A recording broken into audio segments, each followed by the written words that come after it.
Praise the lord. యేసుక్రీస్తు నామమున అందరికీ శుభములు. ఎలా ఉన్నారు ప్రియమైన సహోదర సహోదరీమణులారా? దేవుని మహాకృప వల్ల మీరు అందరూ బాగానే ఉన్నారని నమ్ముతున్నాను. సరే, ఈరోజు మనం దేవుని వాక్యంలో ఒక చాలా ముఖ్యమైన సత్యాన్ని చూద్దాం రండి. ఈరోజు వాక్యమేమిటంటే సామెతలు 13:3. తన నోరు కాచుకొనువాడు తన్ను కాపాడుకొనును, ఊరకొనక మాటలాడువాడు తనకు నాశనము తెచ్చుకొనును. ప్రియమైన సహోదర సహోదరీమణులారా, ఈ వాక్యం చాలా సింపుల్గా కనిపిస్తుంది, కానీ ఇందులో ఒక గొప్ప హెచ్చరిక ఉంది. అది ఏమిటంటే మాటల విషయంలో జాగ్రత్తగా ఉండాలి. మన నోటి నుండి వచ్చే మాటలు మన జీవితాన్ని నిర్మించగలవు. నీ నోటి మాటలు సరిగా లేకపోతే జీవితాన్ని నాశనం చేయగలవు.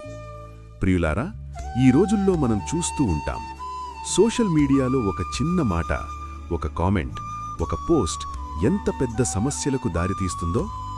ఎగ్జాంపుల్, ఇజ్రాయెల్ మరియు ఇరాన్ మధ్య ఉన్న ఉద్రిక్తతలు మనందరికీ తెలుసు. అలాగే కొన్నిసార్లు ఒక మాట వల్ల స్నేహాలు కూడా చెడిపోతాయి, కుటుంబాలు విడిపోతాయి, మన గౌరవం కూడా పోతుంది. ప్రియులారా, ఇది చిన్న విషయం కాదు.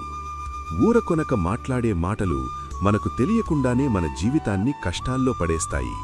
కాని దేవుని వాక్యం ఏమి చెబుతోంది? తన నోరు కాచుకొనువాడు తన్ను కాపాడుకొనును. అంటే ఏమిటంటే మాటలలో జాగ్రత్తగా ఉండే మనిషి తన జీవితాన్ని కాపాడుకుంటాడు. ప్రియమైన సహోదర సహోదరీమణులారా, మనము మాట్లాడే ముందు ఒక్కసారి ఆలోచించాలి. ఈ మాట వల్ల ఎవరైనా బాధపడతారా? ఈ మాట దేవునికి ఇష్టముంటుందా? ఈ మాట అవసరమా? ఇలా ఎప్పుడు ఆలోచిస్తామో అప్పుడు మన జీవితం మారుతుంది. ప్రియమైన సహోదర సహోదరీమణులారా, మాటల మీద నియంత్రణ ఉండటం బలహీనత కాదు, అది మనకు గొప్ప బలం. ఇది మనకు జ్ఞానమిస్తుంది, గౌరవమిస్తుంది.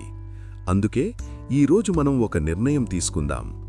నేను ఆలోచించి మాట్లాడతాను. నేను ఎవ్వరినీ బాధపెట్టే మాటలు మాట్లాడను. నా మాటల ద్వారా దేవుణ్ణి మహిమపరుస్తాను. ప్రియులారా, మన మాటలు మన భవిష్యత్తును నిర్ణయిస్తాయి.